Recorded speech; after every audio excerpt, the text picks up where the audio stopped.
economic sufficiency. For the household was how the household can have multiple streams of income to help them mitigate on the financial risk that comes with the shocks that affect us. Savings, how do we impress savings so that they're able to also on their own solve some of the problems that they are faced with. Access to services, how households can get reliable health care, education, and social services. Strong family bonds, because also you find that in resilience, when there are ties in family, they're able to withstand the challenges that come. How can they be prepared as households? And this is where social inclusion, how do they save, how do they store food reserves for themselves, and also health and nutrition. Institutions is how institutions can now have robust and reliable, adaptable physical technological infrastructure to help in supporting families and households in addressing the challenges. Risk management is also one of the other areas that we're looking at. How can institutions anticipate and have strategies to identifying and mitigating on these risks?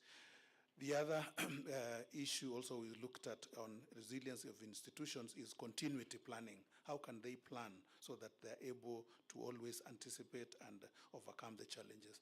Adaptive leadership. How can institutions have leadership that is flexible, forward-looking, and thinking and responsive? And also looking at employees and collaborative networks so that they're able to sort the challenges that come our way in case of shocks that come.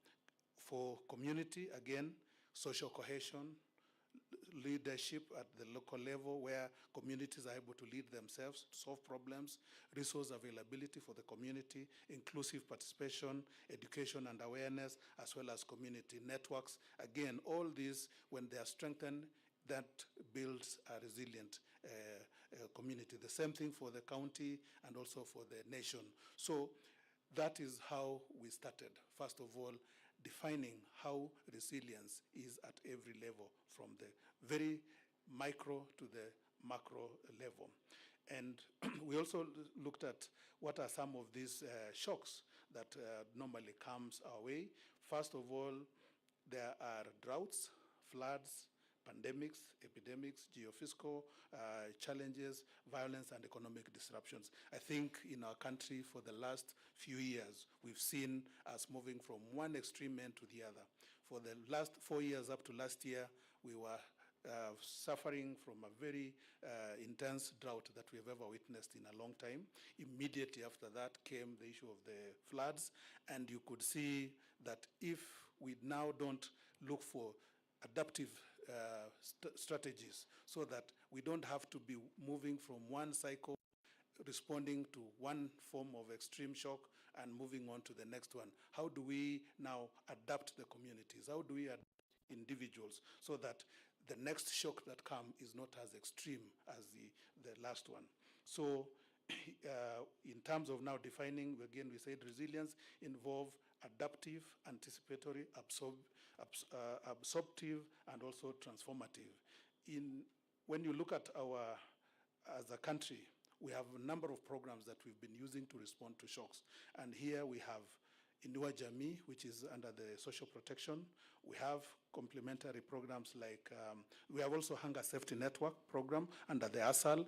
And again, these ones are only like responding to shocks, but they don't prepare the community to being able to withstand in the next one. Other complementary programs like Economic Inclusion Program, Niche, and others, all again are looking at just responding to shocks, but we find that the implementation of such programs again faced a number of issues. One, there is a siloed approach.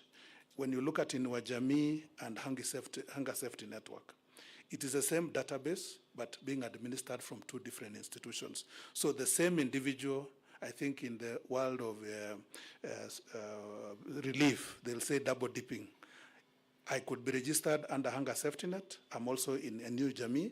I get the 4,000 in this other arm. I get the other one. And then it is also not so inclusive because it is focusing on a number of areas. So you find A few number are getting more support while others are left out. So the siloed approach is one of the issues. The other one is on the issues of inadequate financing. I know like in Hunger Safety Network, initially it used to be 4 counties, now it has been expanded to about 8, and yet when you look at the ASAL counties in the country, there are 23. So what happens to the rest of the other counties? And so, but if we're able to come together and remove this silo approach to solving the problems, then you'll find that we will spread and be able to serve more. Weak coordination is also another challenge, and also legislation to effect coordination, coordinated resilience is not yet institutionalized. And I think there is a process, as we are talking of a national disaster risk management bill and social protection that is ongoing. So the gaps that we identified, one is that there is issues on governance, there's issues of financing, and then there's issues of adaptation practices. And I'll want to spend a little bit more time on the adaptation, because when you look at the programs I've mentioned, they're only on response to shocks. And then we sit back, we wait for another shock to come, we mobilize resources again to respond to another shock. And I think what we need to do is, as we respond to shocks, how do we build or implement adaptation practices so that when another shock comes, the impact may not be as high or as big as the previous one. For instance, when you look at the cycles that I mentioned a while ago, in a few months, maybe we may be back here again asking us, we have drought, pasture has been depleted, we have issues of animals dying, people are suffering from water scarcity. Yet, we have just come from a flood situation. So what we are advocating in this resilience strengthening strategy is that how do we program activities that are going to go towards changing and adapting the communities, so that in the areas, and we went through all the sectors, like in our sector of water, how do we harvest, store the water, so that we can avail the same water for irrigation, for household use, and animal and pasture regeneration.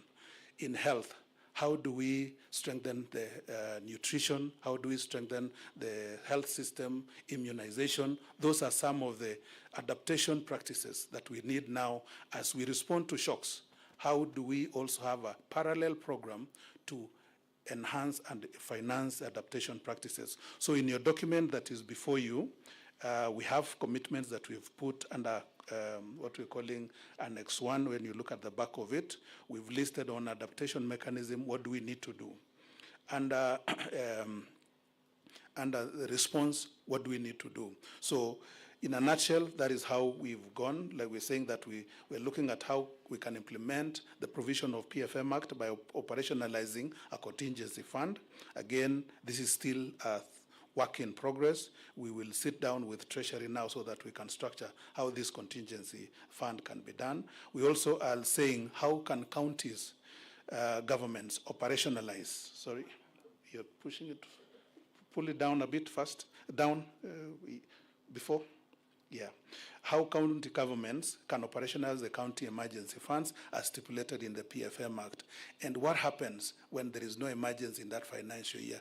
Do we then dedicate that funds to an adaptive programs, so that it's not that money that will be absorbed back into the other programs which are not going to help in building the resilience of our people. Put mechanism in place for development partners and private sector to contribute to resilience funds or risk transfer instruments, and then put mechanism for resilience fund to draw both adaptation and response, to fund both adaptation and also response activities. On each sector, I think we've also said we'll look at the regulatory updates. We'll also look at conducting scenario planning so as to see how we are able to address. We went down again, just slow down a bit. Okay, we also came up with a proposed governance and coordination mechanism, which is again starting from the county, that is at the grassroots, coming all the way up to the national, so that we make sure that in all the areas we map them out and we ensure that there is input from every level of our society. Next, I think that should be the end of the presentation. So that is what we presented, and I think before in the next DPF meeting, we'll now come up with a proper strategy and policy, which will have been canvassed through cabinet for adaptation, for adoption, and also approval. Thank you.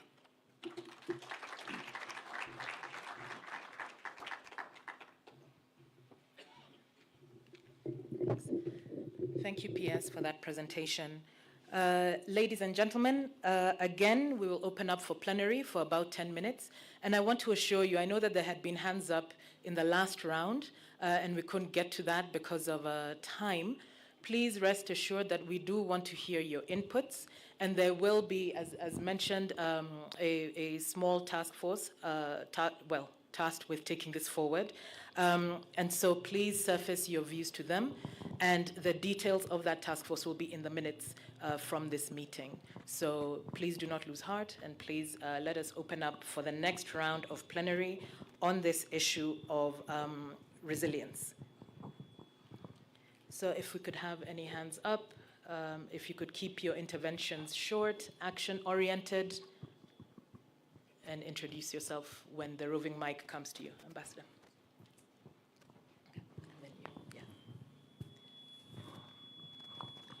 Thank you.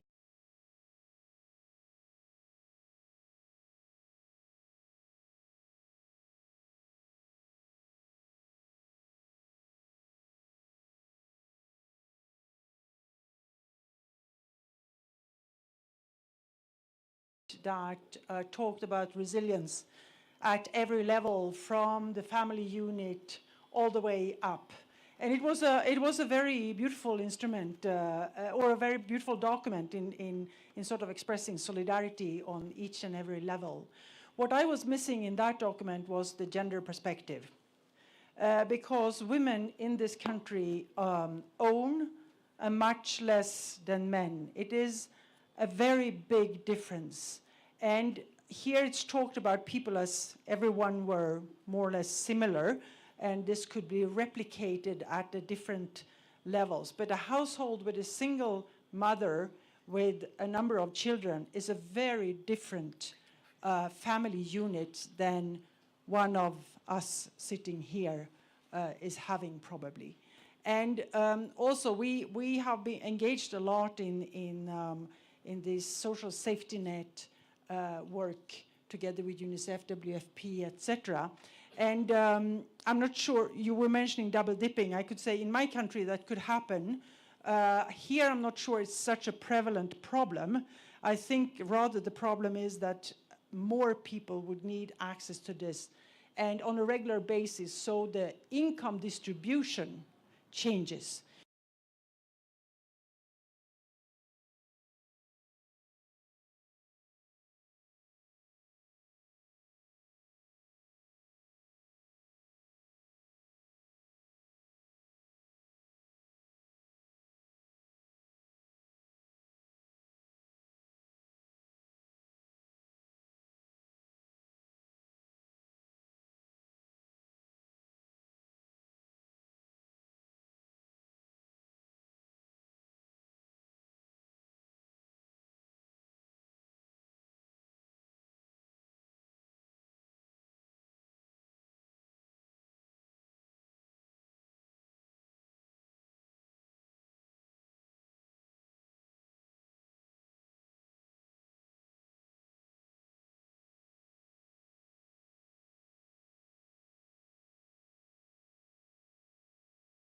Observation that resilience is very key, and it is a step towards our economic transformative model.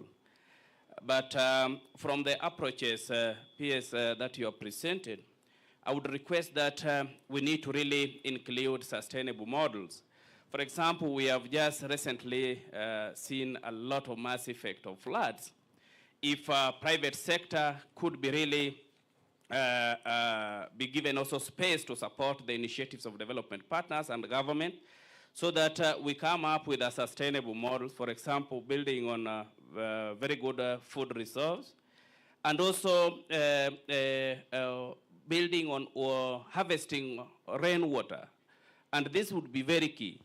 in the next few months, we are likely to also experience drought. So we'll be crying from the floods, then we cry from the drought impact. I think this should really be addressed. And another thing is harmonization of resilient approaches. So that what happens in Samburu, so that there would be no duplication of initiatives. I saw this during floods. There is this institution that would call for the support, the development support also is also there, government initiative, county government. So we need to really, the joint working group needs to come up with a very harmonized approach where you are able to really document what happens in Samburu so that another partner should not also be doing the same thing, so that those other resources can be channeled for other things. Thank you so much. Okay, thank you very much, Patrick, for your points on sustainability, which is music to our ears on the SDGs, of course, and then harmonization to avoid duplication. And thank you, Ambassador, for your points on gender perspectives and that we're lacking, and a broader look on redistribution. Yeah, thanks. At the corner, yeah. There's a mic behind you. Yeah, thank you. Thank you very much. I'm Dr. Kinuthia, representing PSR SALS, and one of the persons in the team that we developed the brief that has been presented by the PS. And it's true what the CEO has said. We are not leaving anyone behind, including the private partner and all that. What the PS has presented is just a brief of that, because we know that all of us participate in the resilience building of the country. And when we start from individuals, we are trying to look at these individuals, whether a female-headed household, whether somebody living with a disability and all that. To start with, we may not be able to reach everybody, but that's where we want to start. Then we come up to the households, and then the connectivity of the systems. As PS Korir has said, if we develop these dams and we help these communities to produce the food and all that for their subsistence livelihoods, these communities will at some point have surplus for market. Are these communities connected to the markets? Do they have market access? Have they even been built, capacity built to know what the market requires out there? So that they don't just produce, you take to the market, nobody needs it. Those kind of connectivities, are they able to process this food, maybe even the fruits, the milk and all that, so that we don't end up with losses?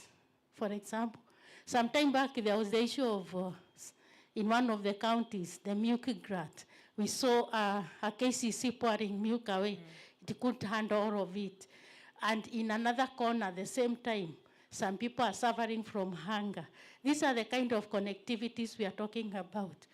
Can these surplus areas be connected to areas that need these foods and all that? So these are the kind of connectivities we are talking about, so that everybody, the individual, the community, the systems and all that can be resilient. Okay. Thank you. Thank you, Dr. Kinuthia, for that clarification. We appreciate it. Stephen Jackson, our resident coordinator. Oh. Thank you. I'll be very brisk because you've heard from me enough, I think. To welcome the government's document, I think we feel it's a very important innovation. And one of the things that it bears out is that resilience programming works. We know from the numbers around the last drought that however bad it would have been twice as bad as that had there not been 10 years of investment in resilience. So that's the first point, which leads to the second, which is that I think it's very helpful, as this document does, that government ask not just partners to be looking for new money, which is in short supply, but that when crisis comes, there be a request to reprogram money. That's very helpful. It frees up partners to be able to look flexibly at their existing portfolio. The third point is that there's a direct connection from this discussion on resilience to the issues that came up at the Africa Climate Summit, Waziri, and I know you and I were talking about that just before the meeting. And so, just to foreshadow things, I think the next Development Partners Forum may well look at follow on to the Climate Summit, and I would say resilience is an important piece of that discussion too. Fourth point, is that we really need to be thinking about insurance. Insurance at the micro level for the smallholder farmer whose crops are destroyed by the floods, but insurance at the national level. Countries can insure, just like house owners can do, against things like floods and droughts. The Africa Risk Capacity is a proven mechanism for that. The private market also offers it. I think if Kenya is going to be facing these kinds of climate shocks going forward, then actually insurance is something that really needs to be looked at by government. And finally, the architecture point, PS, you told us that the National Disaster Management Bill is going through the House. That's a really key opportunity to get this right, to make sure that we have institutions that are mandated to respond to emergency, but to prepare for emergency, and then very particularly to reduce the risk of emergency. And so that is what the resilience discussion is all about. So let's work together to help Kenya get the institutions that it needs through that bill. Thank you. Thank you, Stephen. On the point about recognizing the work that's already been done and progress made, the need to consider reprogramming, of course, the piece of the ACS follow-up, the Africa Climate Summit follow-up, the discussion around national insurance as an opportunity, as well as the National Disaster Management Bill. I'd like to hand over to Anthony Ngorano, UNDP rep. You wanted to say something? Thanks. Yeah. My name is Anthony Ngorano. I'm the resident representative of UNDP. I just want to maybe add to Stephen's list. Kenya has taken really important measures to really mimic or embed this paradigm shift that's seeing us move away our focus from essentially managing disasters to managing risk.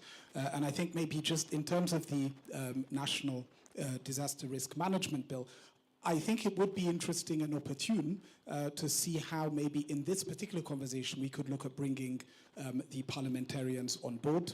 I think in terms of this bill, it's in transit, I think, from Parliament from the lower house to the upper house, and we know over the last 10 to 15 years this has proven a challenge. I think we're sensing, and I was with PS Omola yesterday and the leaders of both houses, that there is a bicameral but also a kind of a cross-party benches spirit. I think the time to capitalize upon it is now. Thank you. Okay. Thank you for that detail. We have time for one more intervention from the floor. Going once, twice, and that is that. Thank you so much for your valuable interventions, which will have been captured by our colleagues on the side there from the Deputy President's Office. So, ladies and gentlemen, as for the previous agenda item on absorption capacities, to ensure an action-oriented meeting, the government and development partners have decided on how to proceed from here. And to summarize, it is recommended that the integrated resilience framework is further refined and requests the co-chairs of the joint sector working groups, in particular on ASAL, agriculture, social protection, devolution, environment, climate and forestry, water and sanitation, energy, land and housing, public finance management, and gender, to provide concrete recommendations to facilitate the finalization and operationalization of the framework. And second, that development partners are invited to support the government in finalizing and implementing the integrated resilience framework, including by considering more flexible funding that allows reprogramming in response to potential risks or shocks. Ladies and gentlemen, we're going to go to the next agenda item on the Forward-Looking Development Partners Forum agenda, which is tentatively to take place in September. So we already have one agenda item identified from the discussions here today around the absorption capacities and the report back on the work by the task force to take next steps to address these challenges on these absorption capacities. In addition, the government and development partners have together identified a list of forward-looking agenda items that will benefit from high-level political attention. As such, it is my pleasure to invite His Excellency Sebastian Grota and Dr. Jane Kirengai, Head of the International Development Partnerships Coordination Unit in the Deputy President's Office, to the stage for the presentation. Thank you.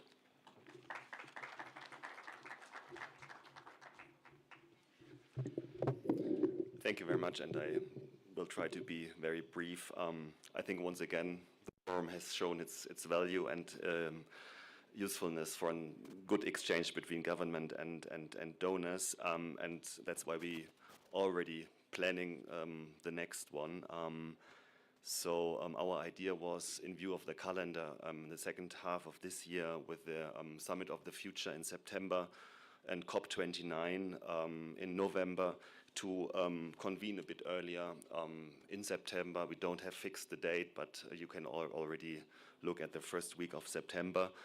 And then there was, I think, the offer also of His Excellency the President to probably take part in the next meeting. So we are working also on this.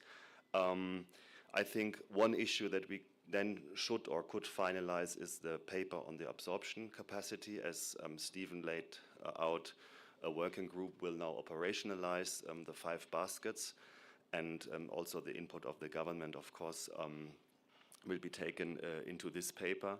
And then the resilience paper would be brought to the next stage of operationalization between the different stakeholders.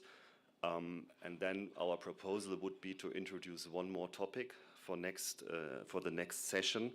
And we already received some proposals, and we try to look at them also for the thematic pipeline for next year already.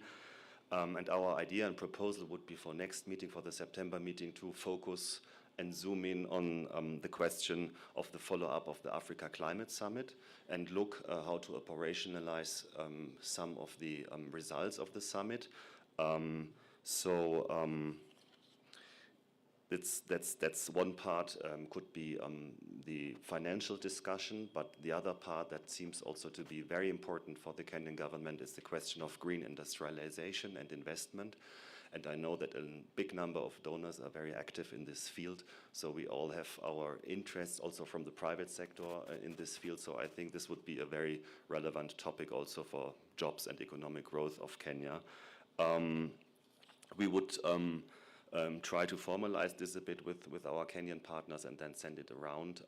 And then also we are open for new proposals with regard to next year, Stephen and myself and our teams. So if you have any priorities, any ideas, proposals, please let us know. And please pin down already the first week of September as a potential date for the next meeting. Thank you very much.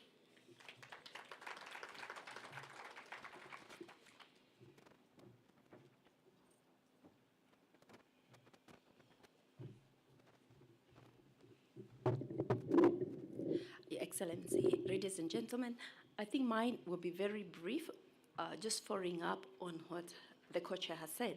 But maybe before I put my pitch, I wanted to invite CS Soipan, given that the proposed topic really sits in her docket, for her to really maybe give us her perspectives. Thank you. Karibu Waziri.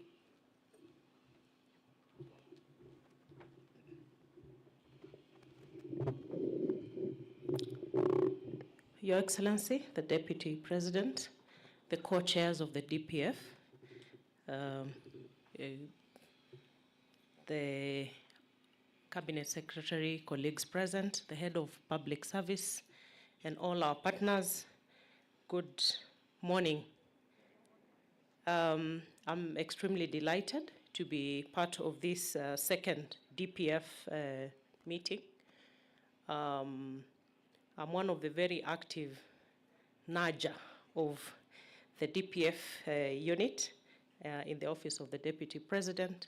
And I must really say this is, Your Excellency, this is one of the very, very important actions that you have really held on to. And it's really going to turn tables around for our country. When we look at the theme, which is increasing effectiveness and development assistance and strengthening resilience, it really speaks to the currency of the challenges we are facing, but also huge opportunity to turn things around. When we look at the figures presented by Dr. Kipto, 256 projects, 2.6 trillion worth of money that is within the country from development partnerships, out of which only 700 billion has been disbursed. And when we talk about the challenges we are facing with absorption, these are real issues because with all the challenges that we have within the country, we really have to get things moving because money lying somewhere and is not going to its intended use against a backdrop of many challenges is really not desirable. One of the issues that PS Kipto speaks to, he says that one of the challenges with the absorption of funding is where midway through a program, we have to change the program design or change the scope of things. And that can be cured by making sure that at the inception or conception of projects, we really have the involvement of all the players and make it as consultative as it can get. Balozi Henriette speaks to a very important issue. Instead of very ad hoc and disjointed unlocking and unblocking of things, streamlining is of critical importance. The question of coordination, standardization, really is what we need to go with. And I'm really happy to say that the many discussions I have personally held with our partners. David Gosney here knows the discussions we have had. Balozi Sebastian, UNDP, the World Bank, GIZ, who have really been supportive of our programs, really speaks to the need for us to speak to each other, have a very coordinated approach to things. And just to speak to one recommendation that has been made here, which is for all the projects to go through cabinet. It may not be feasible in the real sense of it because of the magnitude and the number of projects that we have to churn through cabinet. But what we are really saying is that the disjointed nature of how some of these projects are processed, they really become counterproductive and really undermine the impact that we need to see out of these projects. And probably what we need to say is that we have projects that are ongoing in our ministries, and I'm sure colleagues here can attest to it, that are very active, but the policy heads in the ministries, who are the cabinet ministers, have no idea of the projects going on. And I think that really is one of the challenges that we really have to streamline how we conceptualize, how these programs come on board to make sure that the siloing approach is really brought to an end. Siloing breeds a lot of darkness, opaqueness, and many other things. So if we open this up to transparency on both sides, it is going to be a maximization of impact. Finally, I want to say that I'm really pleased to have the operationalization of the outcome of the Africa Climate Summit as one of the identified, looking forward agenda for the DPF. The Africa Climate Summit, by all standards, came out very successfully with the heavy support of all of you seated here. It is one that demonstrates how we can, hold together and deliver a very critical agenda, not just for Kenya, for Africa and the globe. The issue of green industrialization, the issue of review and relooking at the international global financial infrastructure to speak to the core needs of Africa, Kenya, and the issues that are at hand in terms of the climate agenda. The need to make sure that climate action and development are mutually inclusive. These are the discussions that came out of the Africa Leaders Declaration, which we must carry forward. And I'm happy to say that in line with what has been identified as a priority here, during our African Leaders Summit in Addis, Kenya got the green light from the African Union to put up a secretariat here in Nairobi. We are at advanced stages. I'm happy we're having discussions with the GIZ and other partners. So that is the place to start to really incubate the green industrialization ideas and bring them up to practical action. So my ministry is ready for that. And also from the aspect of coordination and streamlining and standardization, I like to tell Jane that with all the issues that we have discussed and some of the recommendations coming through, I am ready to work with the task force that has been proposed here as a guinea pig, because my docket, I'm sad to say that with the listing of the portfolios, the environment, climate change, and forestry docket does not appear. It comes at distant others. And I think with the issues that we are facing on the environment, climate change, and forestry and ecosystem restoration, I want to appeal to our partners that we really need to raise the profile of this docket so that we don't remain there in the others. We're actually not featuring anywhere.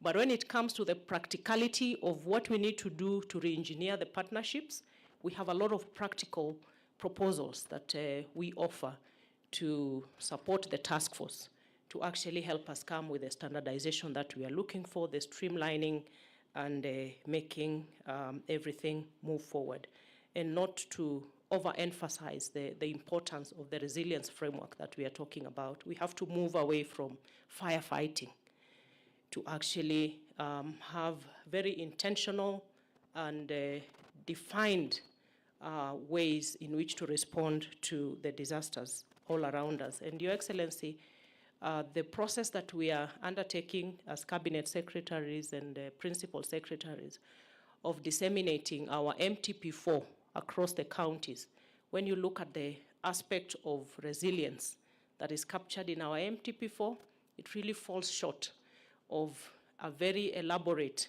view of what resilience interventions we need to see in this country. And I'm sure with this initiative through your office, we need to enrich our MTP4 and our strategies on disaster risk management. With those few remarks, I want to conclude and say asanteni.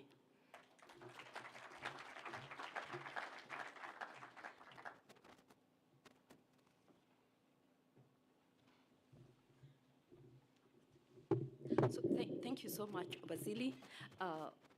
Your Excellency, ladies and gentlemen, we wanted to, as promised, make sure that the DPF is really robust and it's all-inclusive.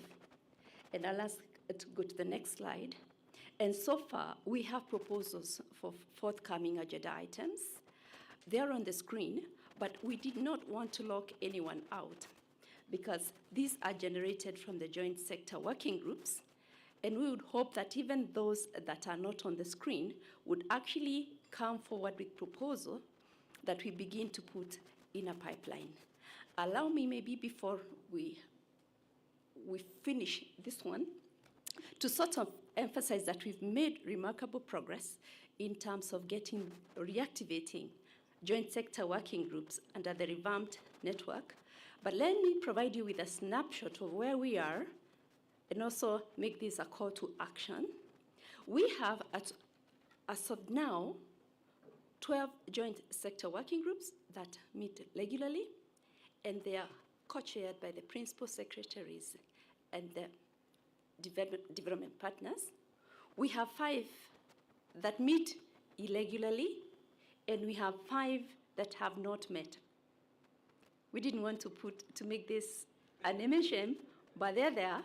If you reach out to our office, we'll let you know that the joint sector working groups that have not yet been constituted. But we have been working together with the Office of the Head of Public Service. He's been very supportive in making sure that the principal secretaries are really taking up the mantle and providing leadership in terms of the thematic agendas. So we want to urge all the principal secretaries present and the partners present to make sure that the 5 that have not yet met actually do get into action. And it is from these thematic groups that we shall get a very robust and a very vibrant dialogue with partners. I just want to thank you for the progress we've made to date. I think that's it from me, and I submit. Thank you.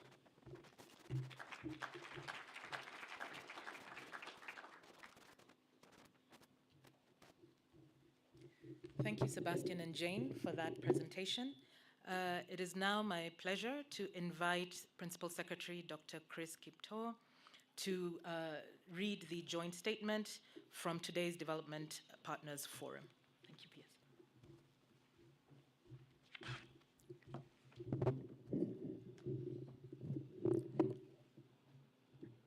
Let me first give apologies. My Cabinet Secretary, Professor Njuguna Ndung'u, was supposed to read this statement, but he's still on the way coming. So we will need to signal him not to come. I'll ably represent him. On June 4th, 2024, the government of Kenya, under the leadership of the Deputy President, His Excellency Rigathi Gachagua, and development partners to Kenya, held the second Development Partners Forum to engage on central issues for a continued strong partnership between the government of Kenya and its development partners. The Development Partners Forum is the highest level structured dialogue between the government of Kenya and its development partners. The Development Partners Forum was co-chaired by His Excellency Sebastian Groth, Ambassador of Germany to Kenya, and His Excellency Stephen Jackson, United Nations Resident Coordinator to Kenya, in their capacities as chairs of the Development Partners Group. At the forum, the Kenyan government and its development partners agreed on the following nine issues. First, they appreciated the cordial and fraternal relations that exist between the Kenya government and its development partners, and reiterated the value of the Development Partners Forum to foster high-level political dialogue on strategic questions related to development cooperation. Secondly, they recognized the key role the joint sector working groups play in the operationalization of the revamped development coordination architecture, and encourage sector groups, co-chairs, to use these platforms to provide collaborative leadership in these sectors. Three, they acknowledge that the absorption of committed funds and loans has not been at its optimal level, and appreciating the common desire to address the challenges and obstacles hindering this absorption, both parties committed to crafting joint interventions that would prescribe plausible solutions.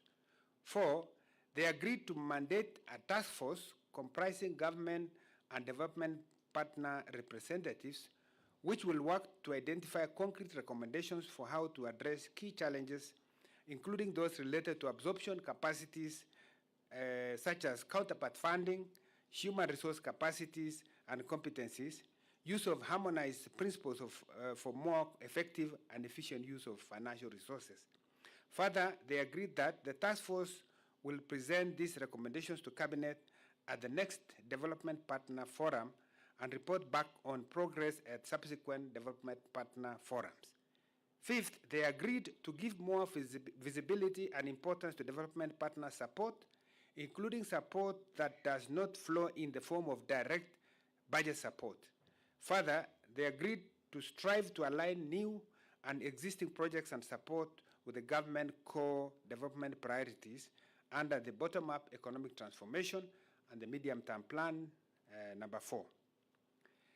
Sixth, they agreed to further refine the integrated resilience framework and request the co-chairs of the joint sector working groups, in particular on ASALs, agriculture and livestock, social protection, devolution, health, environment protection and natural resources, water and sanitation, energy, land, housing and urban development, blue economy and fisheries, PFM and gender, to provide concrete recommendations to facilitate the finalization, institutionalization, and operationalization of the framework, and report to the Development Effectiveness Group on this. 7, they encourage stepping up of efforts to achieve concrete results towards enhanced resilience at the relevant levels in Kenya, and in an inclusive and gender-responsive manner, including by considering building of buffers and more flexible funding that allows reprogramming in response to potential risks or shocks. 8th, they agreed on the important role of non-state actors, including civil society and private sector, in bringing partnership to new and revamped levels. And finally, 9, they agreed to have the next Development Partnership Forum in the beginning of September 2024, and that the agenda for this meeting will, among others, focus on the follow-up of the priorities emerging from Africa Climate Summit, including the implementation of relevant initiatives in Kenya, such as the Africa Green Industrialization Initiative, as well as in relation to Kenya's high-level participation in the Summit of the Future and the COP29 in Baku, Azerbaijan. In conclusion, in line with the international agreements, notably the Paris Declaration and the Accra Plan of Action on Aid Effectiveness, this joint statement embodies the vision of the government of Kenya and that of the development partners to harness the enormous potential to further strengthen and consolidate their joint comprehensive partnership in all areas of bilateral and multilateral endeavors. Signed by His Excellency, the Deputy President of the Republic of Kenya, Honorable Rigathi Gachagua, His Excellency Sebastian Gross, Ambassador of the Federal Republic of Germany to Kenya, and His Excellency Stephen Jackson, UN Resident Coordinator to Kenya. Thank you very much.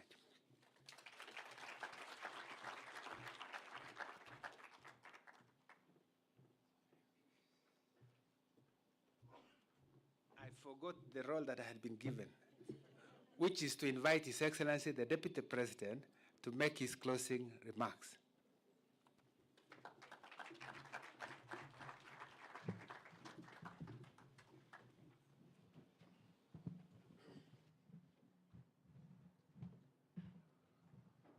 Thank you very much. I had also not been told that I would be required to say something. Please sit down. Let me take this opportunity to thank all those who have made presentations and those who have made interventions.